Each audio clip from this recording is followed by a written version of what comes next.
when you tell history, you have to tell the good, the bad, and the ugly. But if all you're going to focus on is the bad and the ugly, that's not actually history. That's propaganda. What's happening with revisionist history, both on the left and on the right, is that they are both very much anti-American. There's a lot of political leaders, there's a lot of academic leaders that they don't care what the truth is, they're promoting an agenda. We've been lied to on so many levels. All over the internet, you're seeing clips that Churchill may have been worse than Hitler. The United States should have actually allied with Hitler and not with Stalin. Has America been a force for good in this world or a force for evil?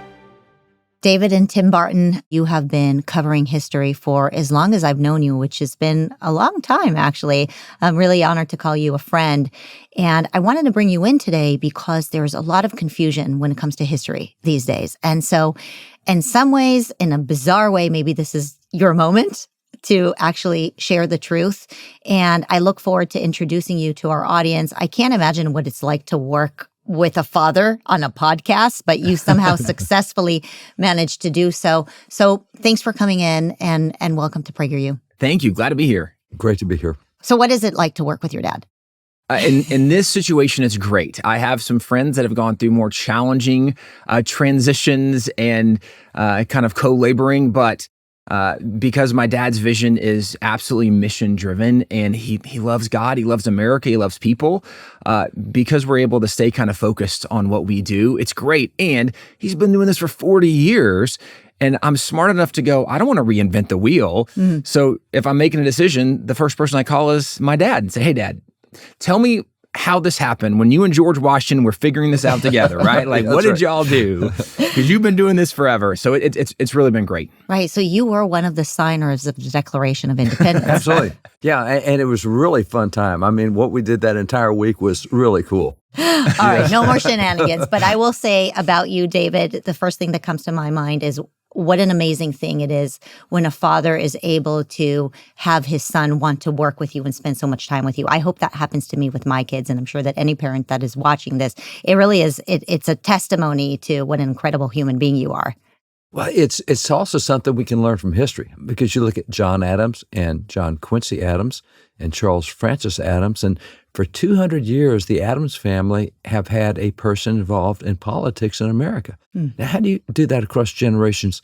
There are some lessons that can be learned. And Tim on his own, I mean, I learned so much from him. He on his own stands with knowledge. He gets in the areas I don't think about. And I understand the perspective. And I've got a perspective that's a lot older than his perspective, but you got to have all of that.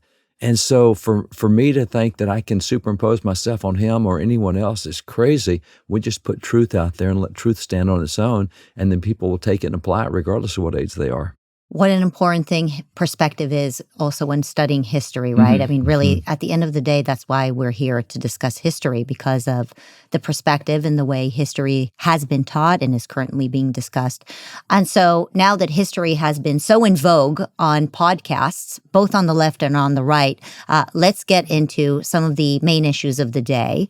The first one that comes to my mind is the Smithsonian Museum. So people are just up in arms over President Trump making serious changes over there. The claim is that it's a complete government overreach, that he's a tyrant, that he is politicizing the Smithsonian. And I would love your general reaction to, is what the president's doing even okay in your perspective? Yeah, I think it's certainly okay, because he is the federal executive authority, and those are federal museums.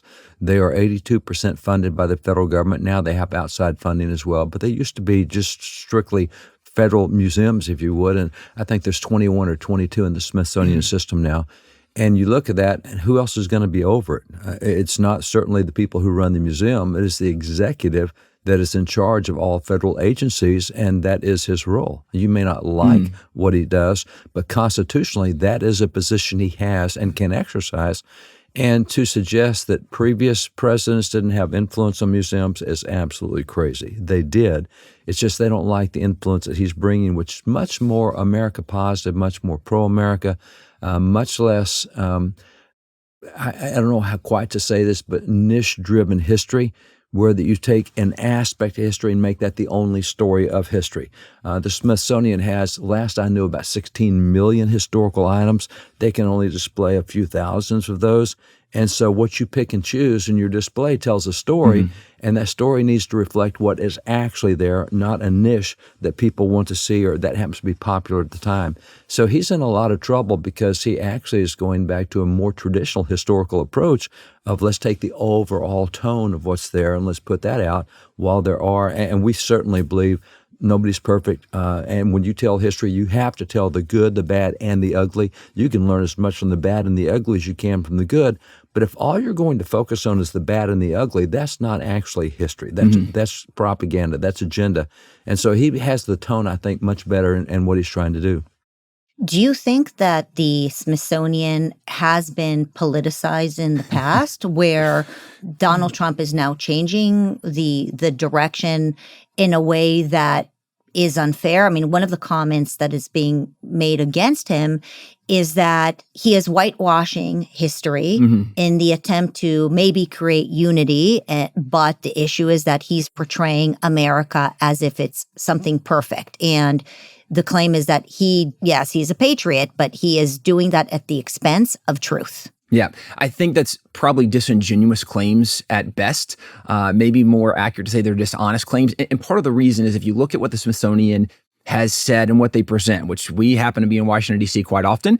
At times we'll take friends and go tour D.C. and we'll give them kind of history lessons of D.C. And we go to the Smithsonian's fairly often, and we just kind of pay attention as we go through. And maybe to give some context of this, we would say one of the least woke places in Washington, D.C. area is Mount Vernon. George Washington's home is one of the greatest places you can go. So much, as someone that loves history, there's so much a connection you feel at Mount Vernon. It's a really special place to be. But we took a group of legislators there this summer, and one of the things they quickly acknowledged, they were frustrated because on the bus on the way over there, we were given some stories of George Washington, who he was, why he was the indispensable man, what he did contributing to the American Revolution that kept the military together, the Constitutional Convention, he keeps that together. Without him, there's no Constitution. He's the only president ever unanimously elected by the Electoral College. You go through his accolades. This guy's amazing. Without him, there's no America. And you go to Mount Vernon, and not only do the tour guides spend far more time talking about the enslaved people than George Washington, the things they talk about George Washington, there's not a single highlight of a contribution of why he was a great man, of why he was special, of why there were so many monuments erected to him. And the reason he was celebrated, it's not because anybody historically ever thought he was perfect, right? People that knew George Washington, we used to have a basic understanding of human nature that people aren't perfect, right? That nobody is. And so the idea that, well, the only reason he had monuments is because they thought he was perfect. Well, that's just ridiculous. No, they knew he wasn't perfect, but they recognized his contributions were so significant. That's why we gave him monuments. But the reason I say it is when the least woke place in DC is spending far more time on the experience of the enslaved persons at Mount Vernon and not even telling you a single thing why George Washington is great. And that's the best of the places in DC. The Smithsonians are only downhill from there. And I could go through dozens of examples. But the point is, what President Trump realized is what they're doing is far more anti-American propaganda than telling an honest story in context. Because in context, you might realize George Washington is not perfect. There's no question about it. But he also is one of the most remarkable leaders in that era anywhere in the world. I would venture to say, not only is he one of the most remarkable leaders in American history, I would say world history. And especially when you compare him in the context, he lived in the 1700s. Find me a world leader in the 1700s that was more impressive and remarkable as a person than George Washington. But we're not now teaching in context of history. What we're doing is we have this modern perspective and this progressive movement and saying, well, look at what he did. And we know today it's wrong. Therefore, he's a terrible person. That's what the Smithsonians are doing. They're saying how bad America is because we participated in things like slavery. And instead of acknowledging not only that the growing anti-slavery movement in America that started in the founding era that leads all the northern colonies to start passing laws, not just against the slave trade, but also abolishing slavery in the northern colonies that actually lead to a war in America where white people fight against white people. At the end, they free all the black people. None of this perspective is portrayed in the Smithsonian's, only that America is evil for having slaves. And there's no doubt that is a stain, that's a blemish on the story of America. But there's more to the story that's not being told. And what President Trump has said is, let's just tell the whole story, which doesn't seem extreme or crazy. Which includes telling the story of slavery as well. Correct, because that's part of the American story, but that's not the whole American story. Even going past that, a lot of history used to be taught biographically. We taught the stories of people like a George Washington. So let's take Matthias de Souza, because he's the first black man elected to office in America in 1641 when a white community in Maryland elected him to the state legislature. Or let's jump to someone like a Wentworth Cheswell in New Hampshire, a black man elected in a white community in 1768, was reelected for the next 49 years, held 8 different political positions, is a patriot in the Revolution, is one of the founders of that community. And let's go to, by the time we get to 1876, there's more than 1,000 black elected officials in America by 1876. Great Britain did not elect their first black official until 1987. Italy until 2010, and France in 2013. And so we're the oppressive country. We have 1,000 black but none of that biography is in any of the Smithsonians. It's not even in the African American Museum of History. And by the way, if you tell history, the good, the bad, the ugly, slavery is not a racial issue. It is a human issue. And that's why when you look even at Native American tribes, anthropologists and archaeologists tell us that by the time Columbus landed in the Western world, between 20 and 40% of Native Americans were enslaved by other Native Americans, and that's with no Anglo influence. He comes as an Anglo, if you will, and you've got a 20 to 40% slavery rate. And so there are so many numbers that are out there that just don't get covered. Well, I want to talk more about how do we teach honest history and really what's expected of those of us who are taking on this incredible responsibility of teaching the truth about America. You talk about what happened to you in Mount Vernon. I went to Monticello. I had a similar experience, and now I won't take my kids there because I don't want to raise my kids to learn to hate this amazing country that we're living in. Yeah. And when I know what is being displayed at the Smithsonian, the purpose of the Smithsonian is that we would want to take our children there. That's right. But parents like me don't want to take our children to places like the Smithsonian because we don't want our children to grow up without national pride.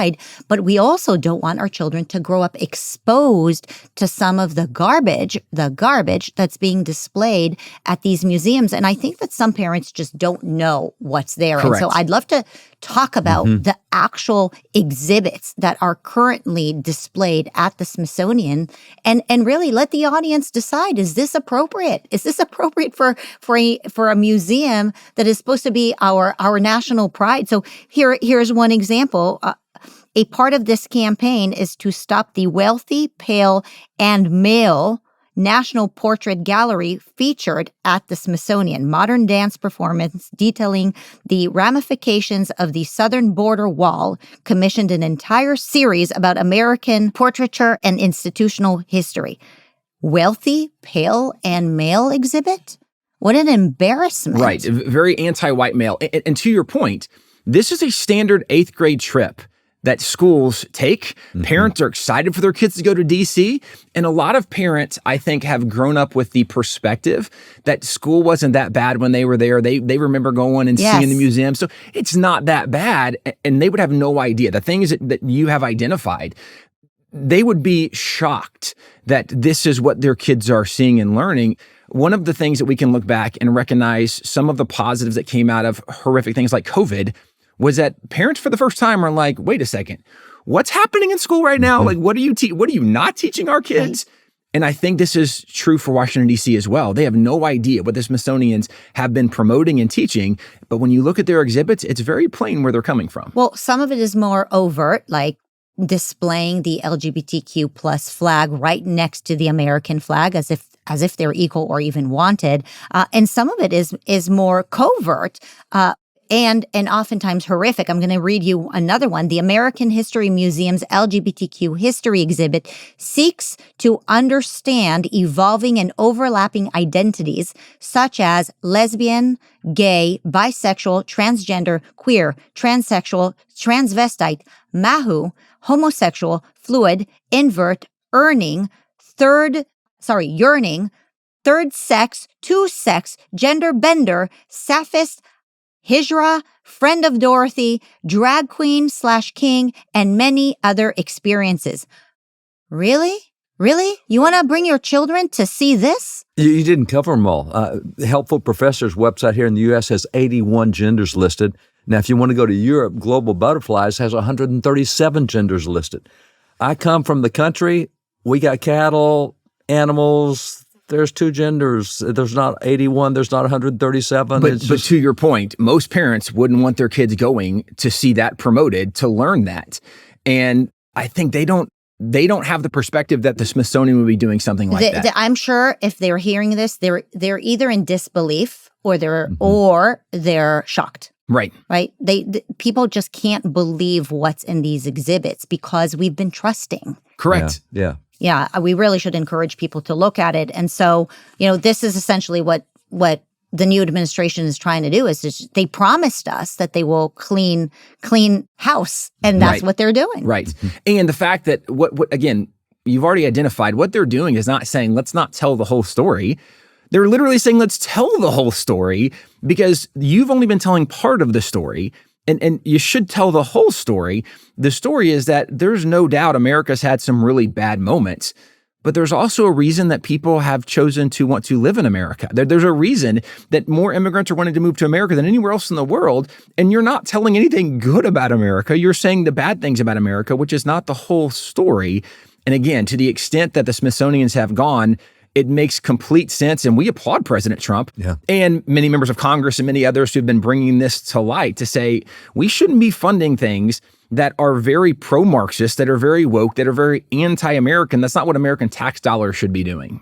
Well, you brought one more thing, and now I have to show this because people really need to see this one. So here's another art exhibit, Fear and Prejudice, and it is an image of a wall with the American flag. And of course, there are immigrants who are trying to come into the United States but can't come into the United States. Yet right next to it, there are all these exhibits that show that America is racist, homophobic, xenophobic, and all of these other things. And so why would they want to come here if we're such a horrible place? It's the irony behind what is going on there.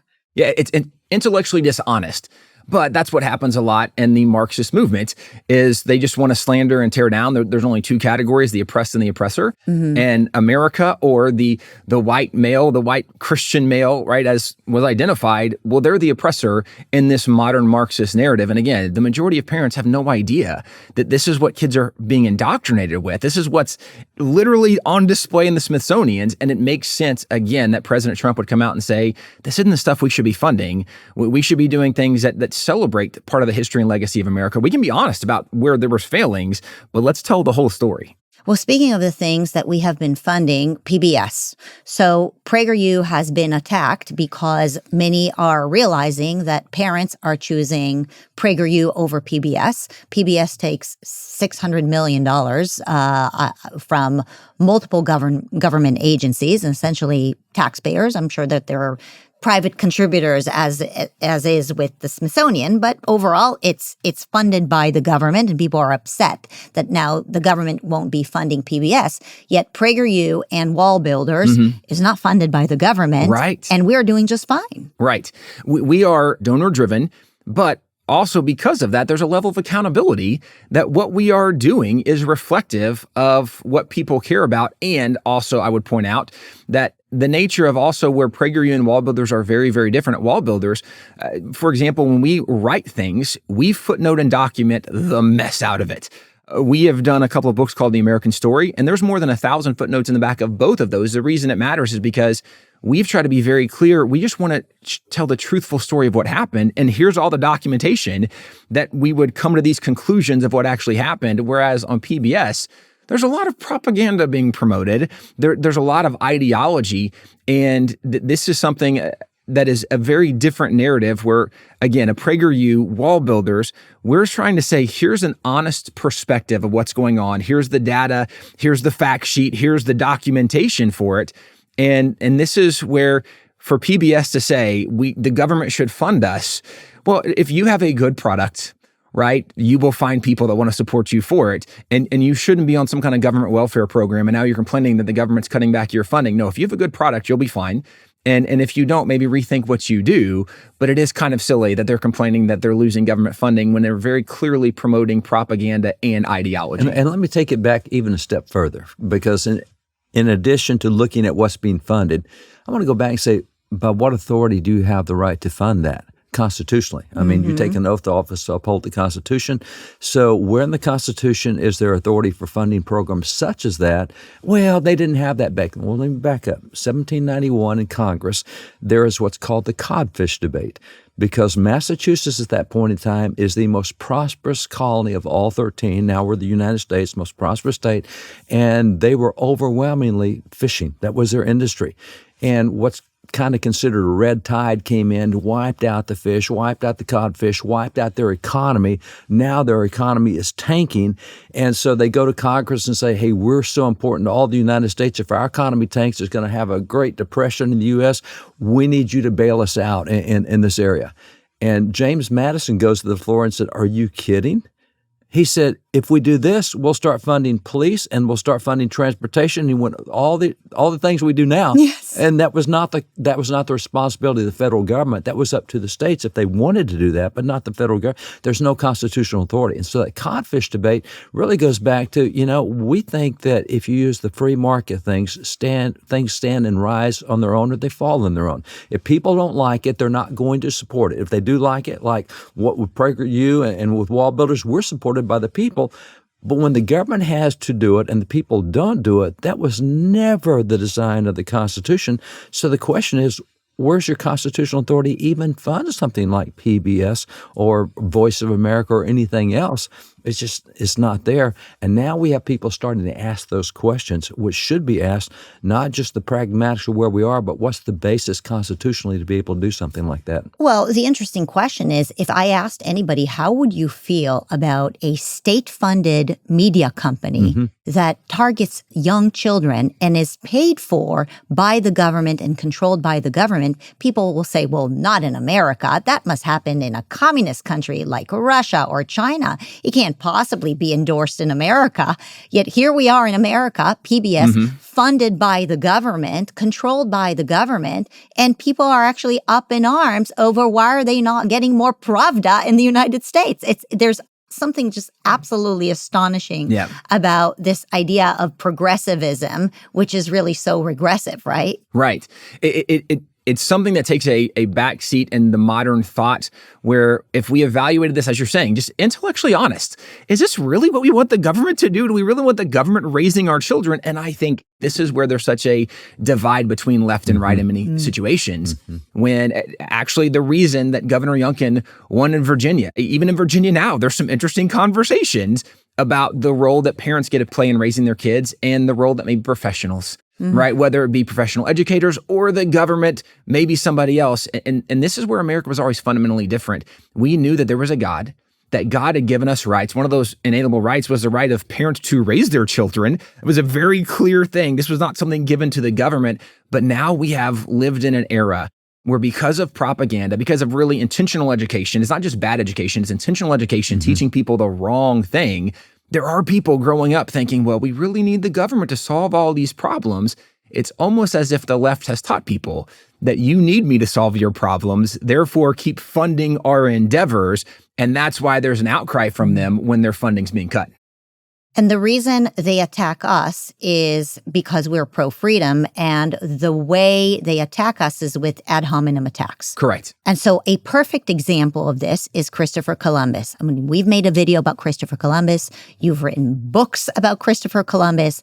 And the reason we are labeled as whitewashers of American history is because we have covered Christopher Columbus honestly. And so on the PragerU side, we made a clip for 3rd through 5th graders. It's a short 10-minute video that gives the biography of Christopher Columbus from the perspective that a child should be able to watch, right? And Christopher Columbus says that in his way that he thinks that slavery is okay. And it is very likely that if you traveled back in time and you asked Christopher Columbus, how do you feel about slavery? He would not have said, I think it's abhorrent and I'm still doing it, right? He would have probably said that he thought it was okay. We then have the kids who are the PragerU representatives push back against Christopher Columbus and say, we believe that slavery is abhorrent and it's evil. And then he responds, oh, magnifico, great thing. Okay, things are different times. What the media liars do is they take the clip of just Christopher Columbus saying that he thinks that slavery is okay, and then they say that PragerU is whitewashing history because we are allowing Christopher Columbus to express his opinions from those times that he would have been okay with slavery. And so I hope that there are listeners out there who are realizing what is really the goal of the left-wing media apparatus, why they want to attack PragerU, why they want to attack people like you. And I'd love for you to give an honest response. How do you think we should teach about Christopher Columbus? Yeah, I would say, first of all, that Christopher Columbus, understanding the context makes a very big difference, because in the modern perspective, again, we have kind of taught kids what's right and wrong in our modern understanding. And anybody that does something we think is wrong today, they must have been a terrible, evil person. And we don't always factor in the context of the time in which they live. Now, that's not to say that the fundamental rights and wrongs change. We can agree murder's always wrong, no matter what century you lived in, right? Yes, some fundamentals, I don't disagree with that. But if you go back to the 1400s and look at Christopher Columbus, if Christopher Columbus is part of a nation, at the time we know he's Italian, but he's sailing for the Spanish, and part of his endeavor, having these 3 ships, is he's going to go find a quicker trade route. That because now what happened with the Silk Road, the Ottoman Empire came in, they've interrupted the trade routes, and so they're trying to find other ways to get around over to India, to Asia, to keep trade open. And he says, instead of selling like north around Europe or south around Africa, we know it's a globe, let's sail that way. But he's sailing for Spain. Now, a couple of things to note. Spain was one of the noted slave traders in the North Atlantic slave trade at that time. But this was not unique for Spain. This is the way of the world at that time. This is not to offer justification saying it was right, but understanding context, slavery was a normal condition of life. So when Columbus first lands in the New World, he doesn't know where he is. That's why he calls the natives Indians. People think, he thought he was in India, Indonesia, so somewhere different than where he actually is. But he calls them Indians, these natives that live on these islands. The first group he meets are the Taino, the Taino, and they're a great tribe. They have good relationships. It's not until really his second voyage, he comes back and he encounters a second tribe, the Caribs, also known as the Cannibals, where we get the word cannibal in English from, goes back to them, because not only were they a warring tribe, they were a cannibalistic tribe. And this was the first interaction where Columbus ever approved the enslaving of any indigenous people. But when he did it, it was only after he lands on one of the original islands. They had left some men behind because one of their ships had run aground and they couldn't take everybody with them. And they went to find the men that were left behind, and they find their bodies on the beach and they've been cannibalized. And you can imagine the trauma of finding some of your men, maybe even some of your friends, and they're not just dead, they've been cannibalized. And he goes to try to find the Taino and says, what happened? And they say, it wasn't us. In fact, that same tribe, they attacked us. They took some of our people hostage and captive. And they join with Columbus to go find this other tribe that did it. When they find the Cannibal tribe, they attack them. And after they have conquered this village, at that time, there's only 2 options for survivors. And I'm not saying this again as a justification. This is a reality of history in the 1400s. If one people group attacks another people group, at the end of the war, the survivors on the losing side, either you are killed or you are enslaved. That was the way the world was. So to say that Columbus approved of slavery, well, he did. There were some context and parameters around it. He wasn't kind of the way that the narrative is told today is he just enslaved all the natives. Well, that's not correct, because he didn't enslave the Taino the way that the Caribs were. But when you tell the whole story in context, it does put a different light on Columbus. Not to say that he was a perfect person, again, because our basic understanding is that all people are flawed. I think part of our perspective, even as Christians, we believe that all people are sinners and are in need of a savior. Well, that impacts our even understanding of humanity. Nobody's perfect. And this is a fundamental part of of understanding history is if people aren't perfect, and our expectation shouldn't be they should be perfect, but rather I would say even from a faith perspective, one of the things that was so unique about people like Columbus and come forward through a George Washington, a Thomas Jefferson, even an Abraham Lincoln, what's so remarkable is to see how a perfect God used imperfect people to accomplish really significant things that ultimately did change a lot of the Western Hemisphere, changed the world in really positive directions. But backing up to Columbus, the idea that you're going to tell the honest story and it triggers people, well, how dare you say this? And maybe to say something inflammatory against some of the native peoples, what we try to do as we study stories or people is we ask some very basic questions. What happened? How do we know? What source do we have? Is there more to the story? What's the context? These are very, very basic questions that should be what every kid learns as he grows up. And most kids aren't taught to ask questions because of the progressive education system. We're taught to memorize and repeat. And so whatever the modern narrative is, they memorize and repeat that. And that's why even some of the attacks we see against us that lead to ad hominem attacks, they can't criticize, well, you misrepresented what actually happened. No, because we didn't misrepresent it, but instead they're going to say, well, who are you? You're not qualified. You're not good enough. You're biased. Whatever it is, right? They're ad hominem attacks because they can't defend the position, so they attack the person. But if we were teaching kids to ask honest questions, okay? George Washington, he was this terrible person. How do we know? What's the source? What proof? If we just ask some basic questions, a lot of the accusations against America and the founding fathers would disappear because we were asking honest questions. And one more thought about Columbus is, okay, so there's more to the story than what they hear. The enslavement part is limited and there are conditions around it. It wasn't just enslaved people. But when it's all over and done with, there was enough history, and there were more than 10,000 people that went on the 4 voyages with Columbus. So there's a lot of records about Columbus and a lot of people who went with him, colonies that he created. So at the end of the day, across the world, more than 600 statues have been erected to Christopher Columbus. Now, the only person I know with more than that is statues of Jesus. He's got more statues than 600, but that puts Columbus in really elite breath of air. What did they know? Didn't they understand how bad this guy was? No, because they had a whole lot more history. They had a better perspective. They understood the context, and that's why he has 600 statues to him. And so to take the little bit that we know today, to put it in an agenda and to try to impress on somebody, you're rejecting all of history, all the experts of history throughout the last several hundred years that have come up with different conclusions.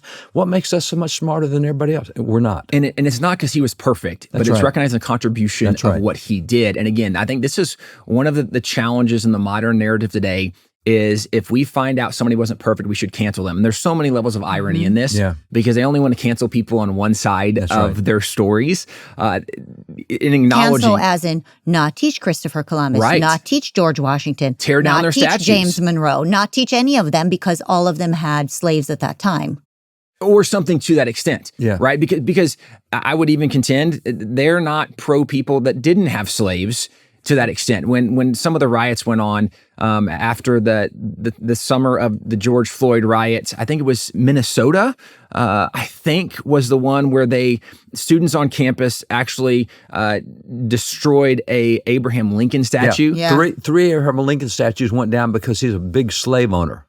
Really? Abraham? And then the statue of Ulysses S. Grant that was torn down because he owned slaves? Wait a minute, time out. His wife was her father's prominent Democrat, and for a wedding gift, he gave his daughter a slave, and Ulysses says, we ain't doing that, and so they did not have this slave. But because he owned a slave or was a slave owner, it's crazy. They tore the statue down. But again, to the point, the idea wasn't just that we are opposed to slavery. What you saw ultimately is we're opposed to all white people from early America. That's right. Is more of what the position was. Yeah. And so it's not honest, it's pretty disingenuous, but it's very Marxist motivated that we're going to go against the people that we've been told are bad. And because in education, we teach kids not to think, but to memorize and repeat.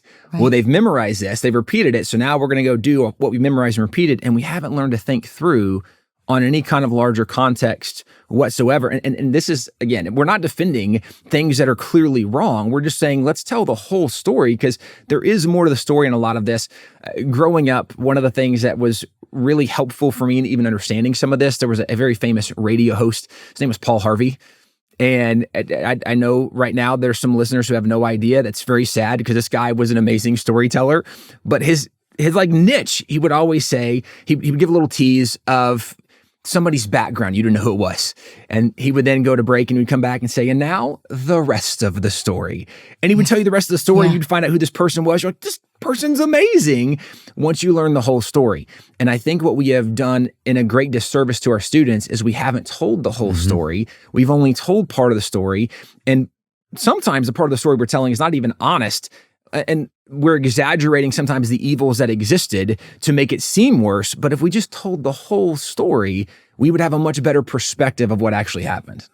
It's not only missing, but it is dishonest. So you talk about, here's another example. We made a video about Frederick Douglass, and we literally quoted him from his speech from July 5th, 1852. This was his 4th of July speech, where he says that the Constitution is a glorious liberty document.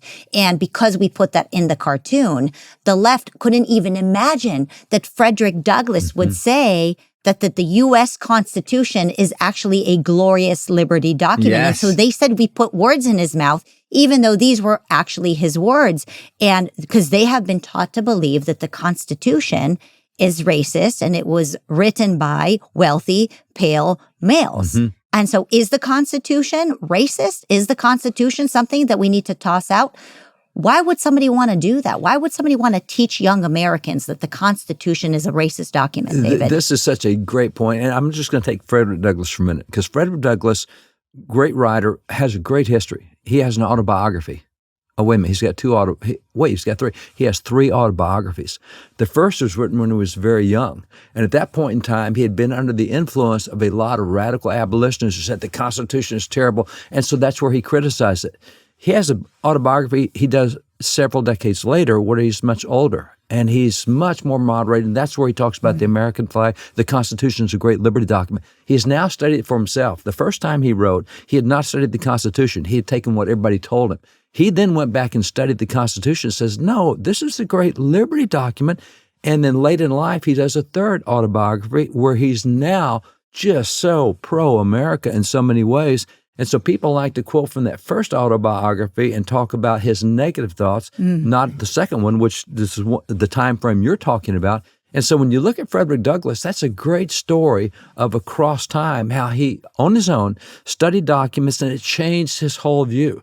So when you look at the Constitution, here's an oppressed guy who'd been a slave, but when he read it for himself, he said, it's not what everybody told me. And what we're doing today is we're going with what everybody tells us. We need to do the Frederick Douglass approach and go read it for ourselves. And if we do, we will see that it is indeed a glorious liberty document. Yeah. So speaking of the things that we are constantly being attacked for is the 10 Commandments. And so PragerU is unbashful about the need for the 10 Commandments to be back in American classrooms. And we have received a lot of heat over it. And there's a Bill Maher clip who basically, instead of me summarizing it, let's look at the Bill Maher clip about what PragerU is doing in classrooms, and I'll let you react to it. And I'm fine with Oklahoma having a different system and making sure that their teachers reflect that. What if the public is wrong? And what if the public and their belief goes against what the Constitution says? For example, this guy wants to put the 10 Commandments in the school. But that's not what the Constitution says. It says we don't have any state religion. Can we put the Quran in there? So historians, you watch Bill Maher, who claims that it's unconstitutional to have the 10 Commandments in classrooms, and that he equates it to, if you have the 10 Commandments in classrooms, is that going to mean that for religious freedom, you will also have a Quran in a classroom? Well, I would say that one of the things worth noting is if you go back, the Pilgrims are the ones who started education in America. They're the ones who actually have the very first, and maybe it's the Puritans, but it's kind of, ish their colony. And so in 1647, the very first education law was done. The education law was known as the Old Deluder Satan Act. And the law starts off at being the chief project of that old deluder Satan to keep men from the knowledge of scriptures as in former times when it was in an unknown tongue. They go on to explain the Bible used to only really be available in Latin, and people didn't know Latin. And now, because of the Reformation, the Bible is available in English. But they acknowledged if our kids don't read, they'll never know what the Bible says. And they said that old deluder Satan, he wants to keep us from knowing the Bible. So they said, we're going to start, this is actually their law. We're going to start school so kids can read and know the Bible. So the Bible becomes the primary textbook, which is interesting because the Bible definitely has the 10 Commandments. If you go forward, in 1690, you have the New England Primer, considered the first textbook printed in English in America. And the New England Primer, it's profoundly religious as kids are learning to read, but also it kind of gives them a moral foundation. In the back of the New England Primer is Westminster Shorter Catechism, which is more than 100 questions on faith and theology. But 43 of those questions deal with the 10 Commandments. So the first textbook printed in English in America, 43 of the 100 plus questions deal with the 10 Commandments. And that was a textbook used as a first grade textbook all the way through the early 1900s in American history. Public school textbook all the way through the early 1900s. And we can go through all these academic textbooks, whether it's McGuffey's Readers, whether it's Noah Webster's American History book. We can go all the way through education because at WallBuilders, we have a very large collection of original documents. Yeah. It's considered the largest private collection of original documents from the founding era. And we have a huge section on education. So we actually can show the original textbooks. But what's also worth noting is not only was the 10 Commandments a foundational part of education, the 10 Commandments was even displayed in classrooms. It wasn't until 1980, right, in the case Stone v. Graham, when the U.S. Supreme Court says that we're going to now remove the 10 Commandments, but they cited the Lemon decision. In 1971, it was the Lemon v. Kurtzman decision, where this was following. In 1962, the U.S. Supreme Court said that they're going to remove prayer from schools. And they said we're doing this without historic or legal precedent. So there's nothing they're basing it on, but they said kids shouldn't really pray in school anymore. The following year, there was a dual decision, Abington, Shemp, and Murray Curlett, where they said, hey, and kids shouldn't read the Bible in schools anymore either. We're taking the Bible out of schools. The Bible was put in schools from the very first educational law in America, and it was in schools all the way to the 1960s. Well, because prayer and Bible was removed, it raised questions, well, where do we draw the line? What can we do? What shouldn't we do? And this is what led to the 1971 Lemon v. Kurtzman decision, when in that decision, this very activist Supreme Court, they said, we're going to come up with a test. It was a Lemon test that will be the standard that you can only do religious activity and expression if it passes our test. So what's the test? The essence of the test was you can only do religious activity and expression if you can prove you are doing it for a secular reason. Now, that seems quite bizarre, but maybe to Bill Maher's point, where this very leftist, secular, liberal Supreme Court said that we have to make sure we don't allow an establishment of religion. So prove it's secular, and then you're not being religious for religious reasons. When the 10 Commandments case came before the U.S. Supreme Court, they reviewed it and they said, we can't find evidence that they're putting this up for secular reasons because this is a moral code, and this moral code comes from religious background. Therefore, the 10 Commandments are unconstitutional based on the Lemon decision. But what's worth noting, the 10 Commandments were part of education from 1647 to 1980. The idea that it shouldn't be part of education in America is very counterintuitive to the way it had been in America. And by the way, the fact the founding fathers actually spoke highly of the Decalogue, the 10 Commandments, said that it was only because of the Decalogue that you can have a civilized society, a civilized nation or people. And without the Decalogue, without our students learning the Decalogue, we could never operate in freedom in America because this is the foundation of religion and morality, which allows us to be a free people. This was entirely what we did in early America up until 1980, when the U.S. Supreme Court said, Stone v. Graham, no more 10 Commandments. And so what happens with that is from that 1971 decision going forward, you'll find, now I've been involved in 13 cases at the U.S. Supreme Court, so a lot of work within the legal community. And what you'll find is that there were more than 7,000 federal cases, more than 7,000 times that the federal courts cited the Lemon test. And they said, well, it's not secular, so we can't have nativity scenes, we can't have baccalaureates, we can't have prayer graduations. All the stuff that used to be in schools is now gone, completely secular square. And then when you get to 2019, the U.S. Supreme Court was looking at a war memorial cross in Maryland, and they said, there's really not a secular reason for having a cross as a war memorial. You could have done a pyramid or an orb or a circle, but we think history and tradition matters. And you have crosses in cemeteries all over the United States, and we're not going to say that all crosses have to come out of cemetery. So they backed up and they said, we're going to go back to saying that if it's traditional and historical, we're going to assume it's constitutional. So it's now known as the history and tradition test. All right, you've got more than 3 centuries of the 10 Commandments in public education. That's kind of historical and traditional. And then when you take and look at the fact that in addition to that, we take all these 8th grade trips to Washington, D.C. to see the building. All right, let's go in the U.S. Supreme Court. How cool. I've been in there a bunch of times. I counted more than 53 depictions of the 10 Commandments inside the U.S. Supreme Court. I walk out the door, I go left, I'm at the Library of Congress, and there's a big statue of Moses holding the Ten Commandments. And then I go across the street and I walk into the House chamber, and right there by the door is the Ten Commandments. And then I go down the street to the National Archives. I see the original Constitution, the original Declaration, right there in the floor embedded is the Ten Commandments emblem right there. And I'm going, it's everywhere. So history and tradition, you're going to tell me, Bill Maher, that it's unconstitutional for 8th graders to take a trip to D.C. because they might see the Ten Commandments? No way. And one of the things that we've had the opportunity to do this year is for a lot of states that were considering this, there are actually approximately 20 states that introduced 10 Commandment legislation. And we got to go and testify all over the United States earlier in the year, especially when sessions were very heavy going on. We were in committees. And we testified just on the history and tradition. We took original textbooks with us and we said, here is the history and tradition. There were legal experts that were there and said, here's what the legal standard is now. The legal standard of Lemon's been overturned, which was the only reason that the Ten Commandments had to be removed. Well, now that's overturned, which means the only reason that couldn't be is gone. And the new standard is back to history and tradition, what it always had been up to this point. And so we went to show the history and tradition. And one of the things that was really fascinating about showing the history and tradition is not only it was evident how little people knew, but the pushback came in those committees as well. Wait a second. If you're going to allow the Ten Commandments and you have to post all these other religious things as well, and this was such an easy answer because, well, the standard is history and tradition. So, for example, people said, well, if you allow something Christian, you have to allow like Satan clubs and Satan displays. And we said, okay, what's the history and tradition of like Satan displays?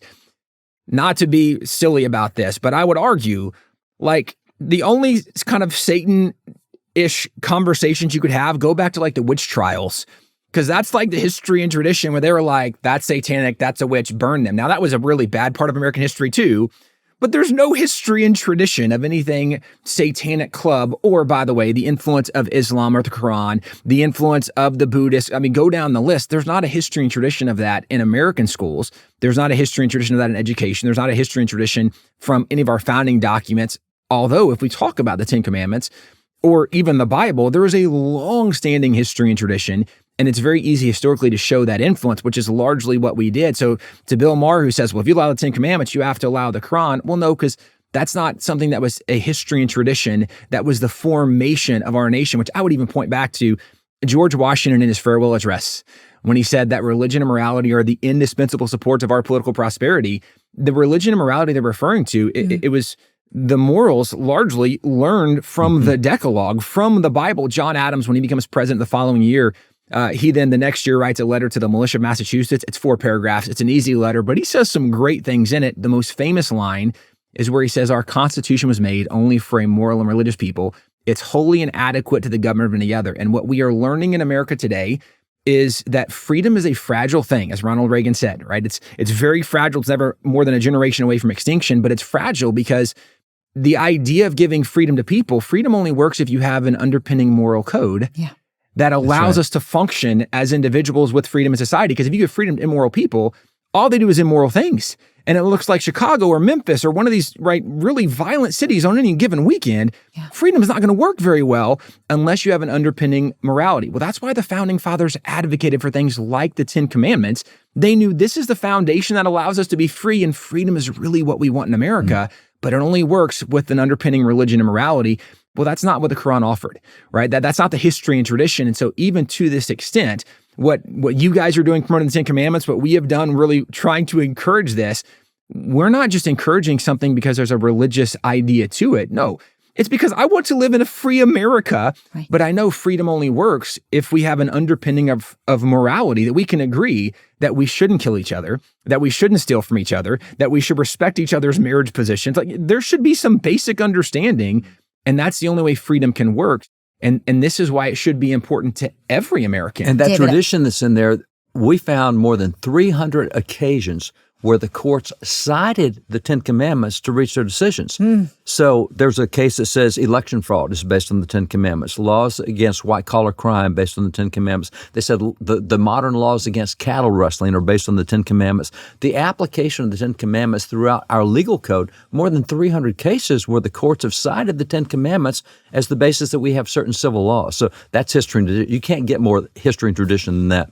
Well, David, this is exactly what I wanted to ask you, because people are wondering, why are we getting so focused on this, right? Like PragerU, we created this landing page and we created posters for parents to bring to classrooms. And we've been very, very focused on trying to bring the Ten Commandments back into the classrooms. And people ask me, really, Marissa, of all the issues that we're having with the borders and the wars and the economy, why are you all so focused on bringing the Ten Commandments into the classrooms? It just seems strange to people. It is such a good question, but I would ask this. You're not religious, but is it really going to be a bad deal if you don't murder someone? If you don't perjure yourself, if you don't steal from some, well, yeah, but one of the 10 Commandments has got God in it. Yeah, and so does the Declaration 4 times. We're told there is a creator God. He gives us certain inalienable rights, that those rights include life, liberty, the pursuit of happiness. That's what our Bill of Rights is about, is protecting individual God-given rights. So, yes, our documents acknowledge God and that our rights don't come from government. They come from God, and government protects our God-given rights. And then the other 9 are on behavioral things. And so even if I don't believe it, even if I reject commandment number 1 about that there is a God, the other 9 are great behavioral standards, and they'll make a great neighbor if they'll live by them. Well, and it's fair to say that the first half largely centers on man's relationship with God. The last half largely centers on man's relationship with man. But again, the reason that fundamentally this was very important to the Founding Fathers is, as you mentioned, our very idea of government in America was built on this notion that there is a God and our rights come from God. It makes sense why the secular left says, well, let's remove all that conversation, because they don't want to be limited. If there is no God, there are no God-given rights. The reason we saw so much of an overstep during COVID from so many governors, from so many mayors, these petty dictators and tyrants, as the Founding Fathers would have called them, is because there wasn't accountability, because most Americans forgot that they don't have the right to tell me what I can do, who I can see, right? The idea that I can't go be with a family member on their deathbed, that I can't go to a family member's wedding. I mean, we can go down the list, right? The things that they thought were essential and non-essential, it's utterly ridiculous. They were picking winners and losers, but in the midst of it, it's because they didn't understand your primary role. The Declaration says government exists to protect our God-given rights. Your primary job is to protect what God gave us. Well, if there is no God, there are no God-given rights. And one of the things the Ten Commandments does, it helps to remind us that there is a God, which is the American foundation that we remember, and our rights come from him. And the primary purpose of government is to protect those rights.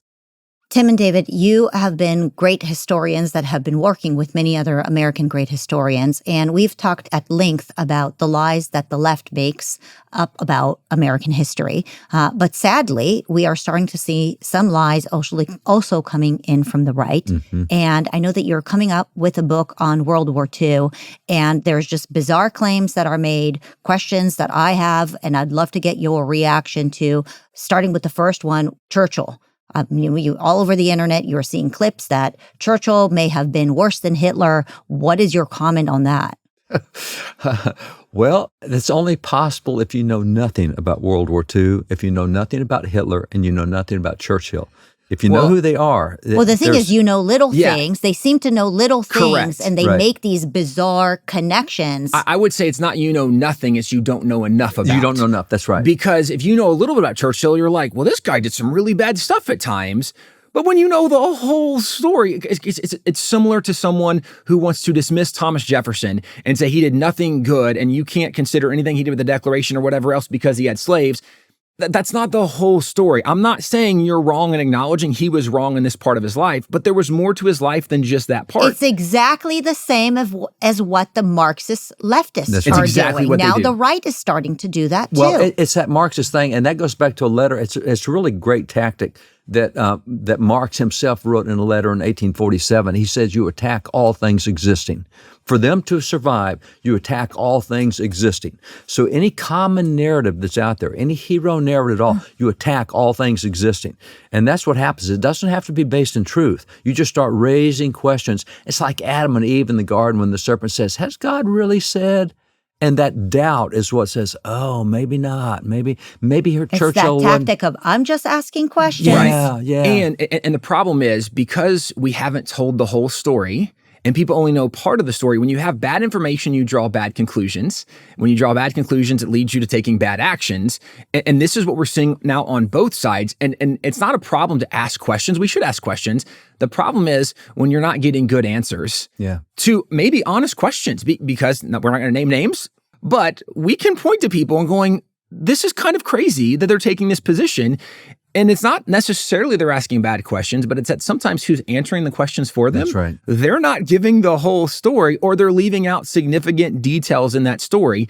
And one of the things that we acknowledge very upfront is most of the time when there's opposition comes from one of two categories, either the intentional or the ignorant, right? Because there can be very passionate people that are very ignorant in their passion. And so they hold a very strong position, but they don't really know. Why would anybody platform an ignorant person? I mean, one perfect example is there is a chemistry professor who is purporting to be a great historian who is making claims that it is possible that the United States should have actually allied with Hitler and not with the communist Stalin. Yeah, when you look at World War II, and the deal is, the argument is, if we had chosen Stalin, we could have prevented the Holocaust. Now, wait a minute. You mean if we had chosen to go to war against Stalin? Yeah, chosen, instead of him being an ally, would fought Stalin, we could have stopped the Holocaust. Time out. Choosing Stalin over Hitler. Hitler started the Holocaust 8 years before America got in the war. We would not have stopped the Holocaust by being in the war. And then when you look at Stalin is responsible for 42.7 million deaths. Now, I will tell you, Stalin came as an ally in the war, but early on, I mean, we hated Stalin. And Roosevelt is very clear that this guy is wicked and evil. But then we get into war and we're not prepared for war. When World War II starts, we're still flying World War I biplanes. Our military training is we're painting broomsticks black and using that as a rifle to teach guys how to shoot a rifle. We figured, based on what Woodrow Wilson said, that if we're not a threat to anybody, nobody will come after us. Well, we were a threat to nobody, and we thought that would keep us safe, and we were just sitting ducks. We got attacked in Pearl Harbor. So it took us 11 months from the time we got attacked before we finally got engaged in the war. For 11 months, we're trying to train soldiers and build tanks and build planes. And so when we get involved in the war at that point, Roosevelt is so clear Stalin is really, really bad, but we're behind the 8 ball.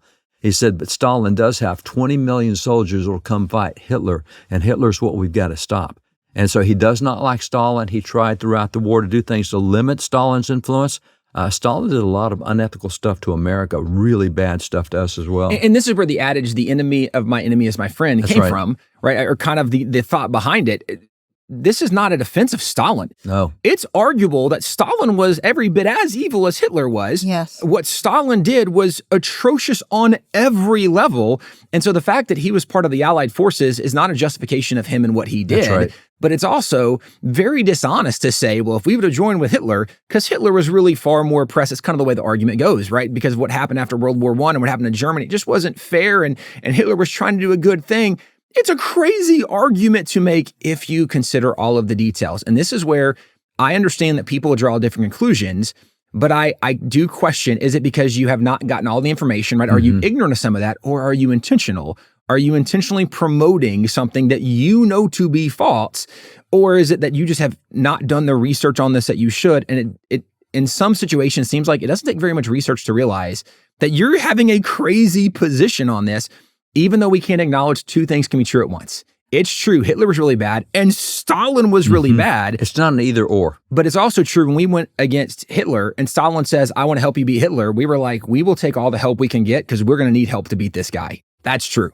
And as we went into the war, we really tried to limit Stalin. He got involved in the European or in the Pacific theater in the final day of the war. I mean, after we had dropped the first atomic bomb, he says, I'm going to come help you. And that's what gave him the clout to get in and take South Korea, make it in the Korean War and the Vietnam War. All the communism came in on that very last day. We tried to keep him out of it, but there was a treaty provision that put it. We didn't like Stalin. We didn't like having to work with him, but it was the enemy of the enemy is my friend kind of thing. So it's not an either or thing as often presented by that chemistry professor, as you point out, who has it so wrong and has so many facts wrong about the war. Looking back now, it's always easier to be smarter, right? When you're looking back at history. Do you think that the United States made the wrong decision in allying and with our allies as well as with the Soviets to go against Hitler? And basically this tactic was destroy Nazism, fascism, and then go after communism. Was that the right tactic in your opinion? Those are decisions that are hard to know at the time they're made. But at the time they were made, it was called the Germany First proposition. Even though Japan attacked us, Germany did not. We went to war against Japan because Germany had an agreement with Japan that if anybody attacks Japan, Germany will come to their defense. Germany didn't want to fight us. But after Japan declared war on us and attacked us, now they have to defend Japan. Now they're against us. He tried to keep America out. So we now have to look at that. And so the president and Eisenhower and other leaders said, hey, Hitler is the key to everything going in World War II. He's got to be taken out first. So we're going to put all of our resources, major resources in Europe, even though we've got the Japanese and they're the ones who attacked us. Hitler didn't. We've got to get rid of Hitler first because that will cause Japan to collapse if they don't have the support. 80% of their oil they had to import. They didn't even produce enough to keep their own navies. For Japan. Japan didn't have enough resources to keep their navy in the sea. So you take Hitler out, and so it was called the Germany First approach. So take out him first. Now, he's responsible for about 45 million deaths. So if we can get him isolated and done, then we can win the Pacific, that we can stop the World War, stop the killing, and that essentially is what we pursued. So in doing that, you have Hitler had turned Stalin originally is an allied Hitler. And then Hitler turns on Stalin and goes and kills the biggest land battle in the history of the world was the Germans and the Russians fighting each other. And that's when Stalin says, hey, I'll join the Allies. And he brings 20 million troops that are fighting Hitler, and we say we can use those 20 million troops. But at that point, we started trying to isolate him with what was going on. We started cutting. We had what was called Operation Paperclip, where we were taking the brains out of the Nazi Empire, and we did not let him know about it because we didn't want the brains going over to the Soviet side, to the Soviet side. So we knew he was a problem, but we needed to win the war. And there's question marks surrounding all of this too, because that's right. A lot of question marks around Operation Paperclip. Some big question marks of how that was handled. But the point is, even backing up to Stalin wasn't our friend when this thing started. It was in the midst of going after Hitler that Hitler turns on Stalin a little bit, and we realize we might have found someone that can help us beat Hitler. So it wasn't a alignment of common values. It was alignment of common enemy. And so looking back now, I don't know that Hitler could have been defeated as maybe in general, but as well or as quickly for sure we can say without having had the Russian support and aid. But we also know that the Russians were quite horrific anywhere they had victories, what they were doing to people, to civilians, to prisoners of war. Their atrocities, the genocides, the Soviets committed, abominable. And this is where I think, again, when you tell the whole story, you can have honest conversations, and we could even have difference of opinion, honestly and fairly, to say, I think we never should have done it. Well, I understand, but I don't know if we could have won if we didn't. You can have an honest conversation, but I think part of what's happening today is people aren't having entirely honest conversations. I think there's, again, a lot of agenda-driven conversations, and I don't always know if, I think more the people we deal with, and especially with what y'all do at PragerU, so much of who listens and follows and the people that, the amazing conversion testimonies. I am blown away by your reach. Younger generation, I think the younger generation is far more ignorant of truth than they are intentional against it. That's right. But I do think there's a lot of political leaders, there's a lot of academic leaders that are far more intentional than they are ignorant, that they don't care what the truth is. They're promoting an agenda. And to your point, I think what's crazy is we're starting to see even more of that on the right. And it's not just a healthy distrust of what we've been told, because that's probably valid. We recognize now, especially since COVID, we've been lied to on so many levels. And we don't even have to get into some of the JFK file question marks. There's so many things now. I don't know how much we've been lied to about. We now are creating a more healthy distrust. We're just having a harder time finding what's actually true. And it is sad to see it happening now far more than it should on the right side. It used to be on the left side. We could say, take all that with a grain of salt, go do your research, look it up. Now we're having to say it far more on the right side to voices that used to be far more known and trusted, that we thought, well, if it came off this person, we feel good about it. Well, what a huge responsibility we have when we have these large audiences, right? Correct. To make sure that we do what's right and what's good, and we serve our country and we serve truth. When we talk about this chemistry professor who is now supposedly a history expert, I can think about a bunch of comedians who are now suddenly history experts as well. And you talk about COVID, I completely agree. Look, as a mom, when they forced my children to get jabbed and I refused to do it, now I don't trust doctors anymore, right? And so there is definitely this issue of distrust, and we don't know what an expert even is, but we've kind of thrown everything out the window. And now it's just, okay, well, are the new experts chemistry professors and comedians and people that just know how to give these social media sound bites and they say, well, I'm just asking questions. I'm like, I just learned from you that that's a Marxist tactic, which is fascinating because it does feel like it's incredibly destructive. I mean, the chemistry professor is saying that we were lied to about Pearl Harbor. The chemistry professor is saying that the Allies have left 20,000 some American troops back in Europe, and that the landmass of Europe may have not been as significant, right? The UK and France and all of those areas, it may have not been as significant. We may have, needed to go into the USSR or the Soviets first, right? And so, there's a lot of this confusion that's being created, and I worry because I think the president and the Make America Great Again movement has made incredible strides with young people and with people who are really undecided about what is going on, right? He was able to undo the brainwashing of much of the academia and the media and really get people to open their minds and understand that conservatives are not racist. We are not whitewashing American history. We are good and kind, and we care about all humans, and we look at everybody equally. And I think we've made so much progress over the last few years to get people to really see the truth about us. And then we have people from within our movement destroying it for us, right? We really want to have this open tent of goodness, and we have people who possibly have, I don't know for what reasons, really a nefarious agenda to propagate lies. Maybe you have a sense. I'm like, I'd like to ask the question, why are they doing this? Why? It's a problem with you act on what you know, what you've been taught. Your whole worldview is based on what you've been taught. But we no longer challenge people to say, what's the evidence for that? What's the proof for that? Oh, you're an expert? I'm not. Well, if you said so, then one of the things that this is quirky, this is nerdy, and this is something I love from history. But one of the things we talk about with young people is how that in the 1920s, the pedagogy of education changed in America. We went from for the first 3 centuries in American history, we taught students how to think. Starting in the 1900s, we taught them how to learn. And the first time ever in American history that we ever used multiple choice or fill in the blank or true false was in the 1920-ish kind of thing. And so what's it?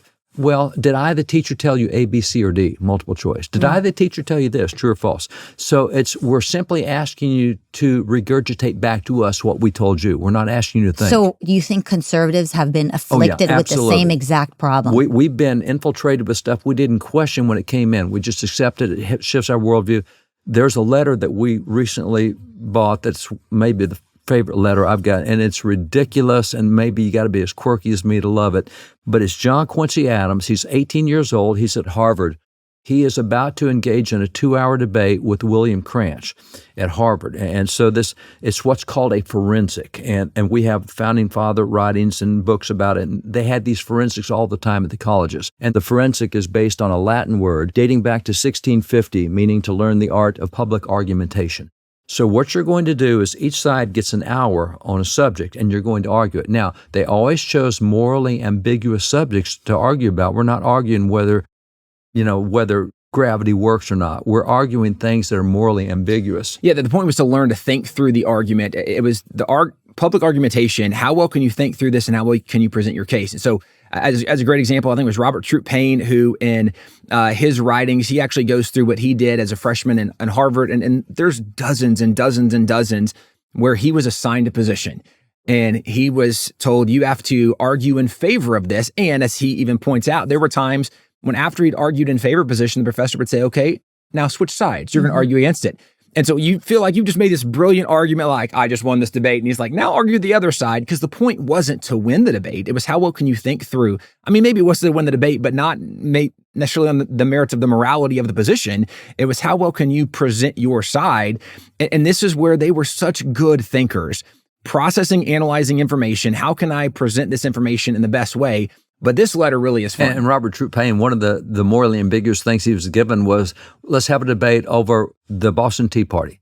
When the Patriots threw this tea into the harbor, was that an act of civil disobedience to be praised, or was that an act of rebellion to be condemned? And you can argue both, that there's moral sides. So when you get to John Quincy Adams, he is just really trash-talking William Cranch. That's my phrase for it when I say, because he's saying, I'm going to beat you in this debate tomorrow night. And the debate is over a stalk of asparagus. Asparagus is green on one end, it is white on the other. He's been assigned that he needs to, for 1 hour, defend the proposition that God intends you to eat the white end first, and William Cranch has to argue for an hour that God wants you to eat the... It's not about asparagus. It's about learning to think and hearing the argument saying, there's a weakness in your argument here, and I'm going to attack that. We used to teach people how to think. Now we give them the food to eat. We don't want you to go harvest your own food. Here's what you're going to eat. Choose from the plate I'm giving you. And that's what American education has become. And that's where conservatives, as well as anybody else, if they don't ask the questions, if they don't do the forensics, if they don't go back to thinking, and they just take I heard it on the media, I saw it on a post. No. Is it true? What's the other side? What's the rest of the story? Is there more to the story than what I've heard? Those are all questions we need to ask. I want to go to original sources and see what the original source is. I know they said Washington said this, but we have 100 volumes of Washington's writing, so I don't know, go look and see what he actually said and see what the phrase was.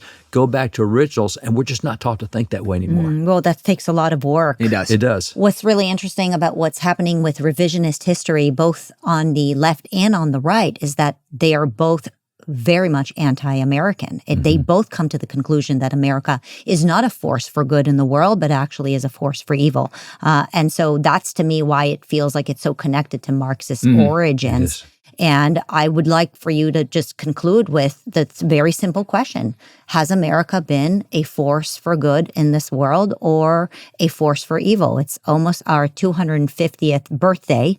And as you look on a macro perspective, are we the good guys, the bad guys? Are we somewhere in the middle? And overall, how do you judge us? The way I would answer, and Tim will have an answer too, but the way I would answer is historical context. There's 193 nations at the UN right now, and there's 5,800 years recorded human history, and there have been thousands of nations over that period of time. The University of Illinois and also Chicago Law School got together, collaborated on projects, said, what's the average length of a nation in the history of the world? What's the average length of a governing document?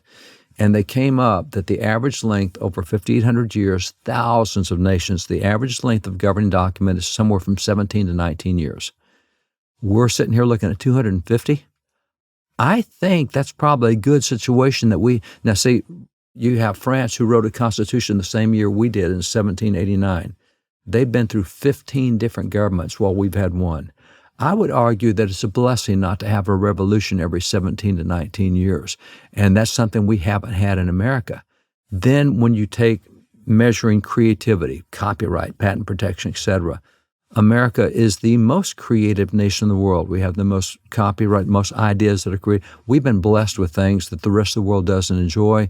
The same with our prosperity. According to data from Census, if you live below the poverty level in America, your lifestyle is higher than the middle class in Europe.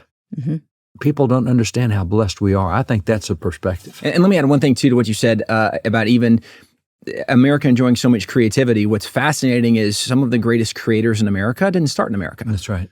So why did they come to America? Because if you live in a communist nation and you have a great idea, guess whose idea it was? Not yours, right? No, the government takes it from you. But in America, Noah Webster, we can back up as they're doing the Constitution. He's the one advocating for copyrights, for patent protections, to make sure that we have protected and created an environment in America where people can come and thrive. The reason America has been so creative and so productive in so many ways is because we have a government that encouraged that kind of thing, which has made us very unique in world history.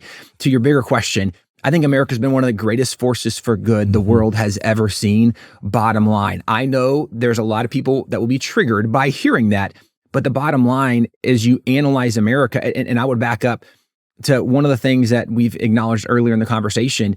I don't think America is a story of a perfect nation or perfect people, but it's a story of how I would argue, a perfect God used imperfect people and did some of the most remarkable things that anybody had seen anywhere in the world at that time. That from America, there's been more promotion of freedom, of equality, even of stability. There's more that's come from America than anywhere else in the world in those last 250 years, and maybe back up hundreds or thousands of years before that as well. And so kind of combining these thoughts, America is definitely one of the greatest forces for good we've ever seen. It should be celebrated, not, again, as we celebrate the 250th, not as a perfect nation, but as a nation who has strived to do more good and has done more good than virtually any other nation anywhere, arguably maybe in the history of the world. Okay, so I can just see the comments below saying, how could you claim that America is a force for good in the world, given that, yes, America joins its own prosperity and has its own innovation for itself, therefore America is selfish. After all, America dropped an atomic bomb on Hiroshima and Nagasaki. Let me add one more piece to this. There is now a new claim that the United States purposefully dropped the bomb on a Catholic church in order to annihilate the Christians that were living there. So how can you say that America is a force for good if it drops nuclear bombs on innocent civilians? Yeah, I would start with reminding we should ask some very basic questions. So if there's an accusation, is it true? How do we know? Is there more to the story? What's the context? And when you back up and look, when at the time in World War II, when America or the Allied forces are against Japan, because at this point, Germany and Italy have already surrendered. Japan's the last holdout, but because of kind of their military Shintoism ideology, they thought that surrender is not an option, because if you surrender, that's dishonoring, not just to yourself and your family. And if you're doing something that dishonoring, the only redemption for you might be committing suicide. Like, it's major problems, but you dishonor the emperor, you dishonor the ancestors. So surrender is not an option. And as Harry Truman, who's now the president, because FDR has already passed away at that point, Harry Truman is navigating, how do we resolve this? And we've already had some interactions with the Japanese, taking other islands. That was an incredible loss of life for the Allied forces because they didn't surrender. They fought largely to the last man. They being the Japanese. The Japanese, correct, fought to the last man as the Allied forces ultimately conquered and took over those islands. The question comes before Harry Truman, which is a fair and honest question. What's it going to take for us to actually conquer Japan to get them to surrender? And some of the estimates that come back are for the Allied forces, it could be 1, 2, maybe up to 4 million Allied lives that get lost if we have to do a land invasion like happened over in Europe. And because we know the Japanese aren't going to surrender because that's not something acceptable in their culture and their mindset, it could be between 5 to 10 million Japanese deaths before they finally surrender. And as Harry Truman is analyzing this, he says, do we have any other options, right? And they're like, well, sir, we have this really big bomb. And he says, well, okay, well, let's try one of these really big bombs.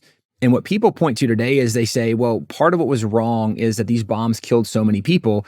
Again, there's a disconnect from some basic history knowledge to draw some of these conclusions. First of all, there were more people killed on bombing raids over in Europe than from the atomic bombs, first of all. And by the way, let me add too, there were more people killed in Japan by traditional bombings from our B-39s than there were by both atomic bombs. So even in Japan, there were more deaths from traditional bombing than atomic bombs. And this is not overall a justification of this, but it's acknowledging, right? That, I mean, there were single bombing raids, again, in Europe where more people were killed in those single bombing raids and then the atomic bomb. But people don't talk about that being a problem. But the atomic bombs, they were really big. They killed a lot of people.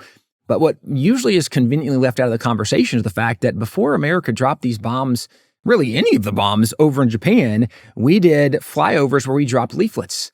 The U.S. government estimates it was more than 70 million leaflets that were dropped in Japan, where we actually warned them that we are coming to drop bombs. We actually named cities, targeted cities, where we said if there's a military installation, a military support facility, those cities are going to be targeted. Get out of these cities, get away. And because it was encouraging them to surrender, but also to encourage the emperor to surrender, it actually became a crime to pick these up off the ground because you can't read things that would encourage you to surrender. That's against the law. It doesn't mean we weren't warning them. We didn't identify cities. And one of the things that people sometimes point to is the fact that in the midst of some of these bombing raids that the initial targets weren't the final targets. And of course, for people that are honest as they review some of this, well, as you're flying, because of the technology of those planes back then, if there's adverse weather conditions somewhere, you reroute to where you can fly.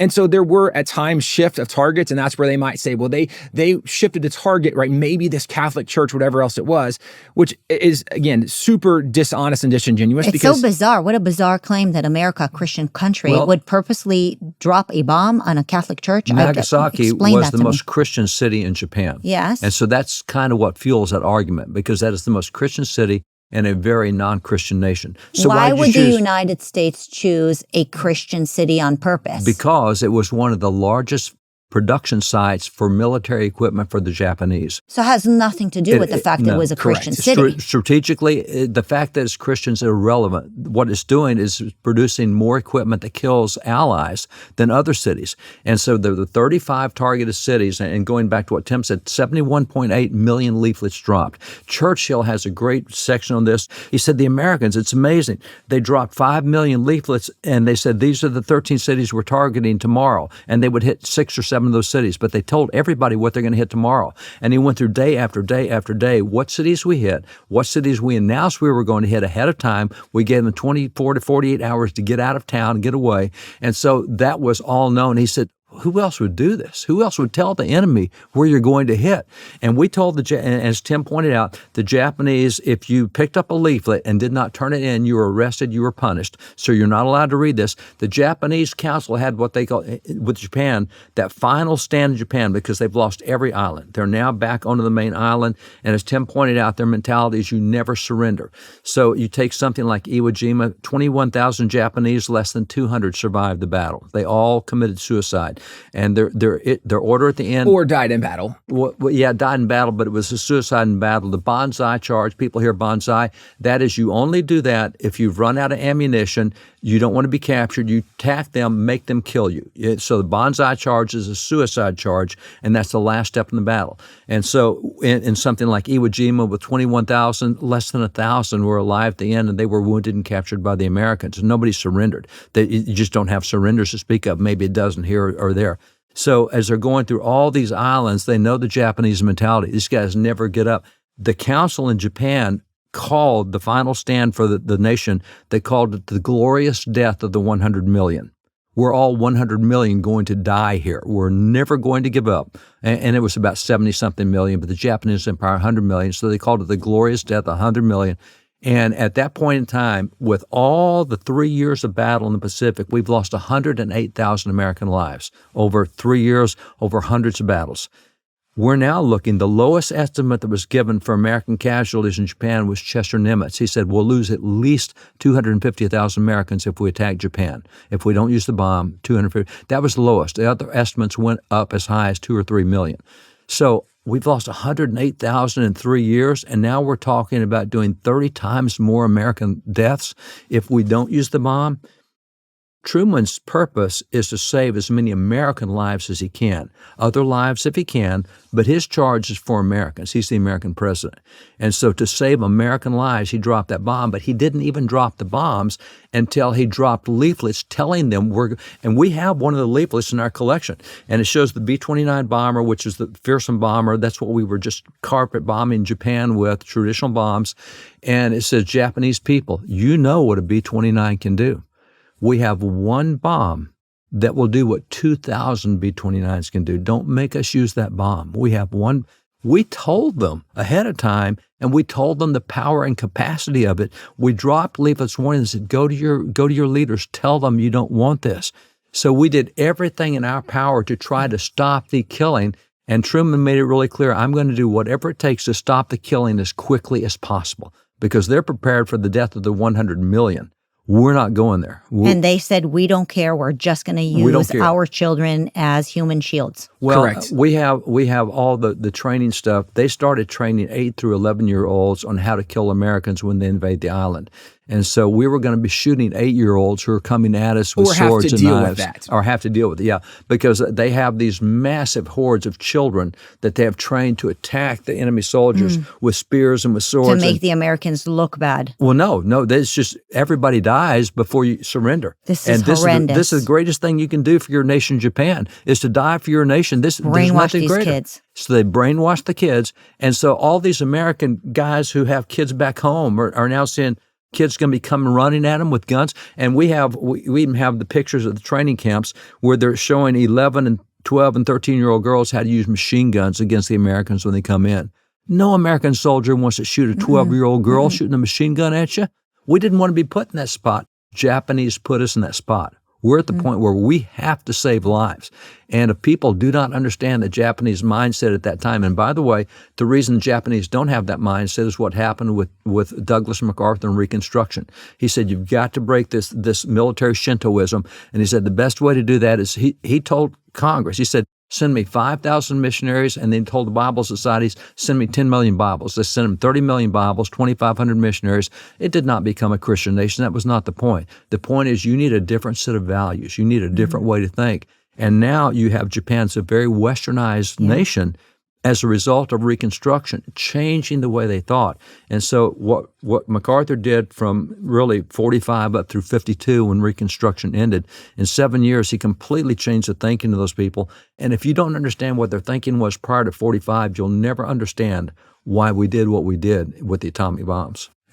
David and Tim, it's hard to even recap how much we've covered in this hour-plus episode, and I'm sure we could keep going on so many different historical moments in America's experience, but sadly, we have to wrap it up. And so I just want to thank both of you for coming in today. And if people want to follow you or read your new book on World War II, where can people find you? WallBuilders.com is the best place to go. We're all over social media, so they can follow us anywhere on social media, but WallBuilders.com is the easy place to go to find all of it. Great. Well, thanks again. And I am sure people are going to follow you because there's a lot more to learn. Thanks again. God bless.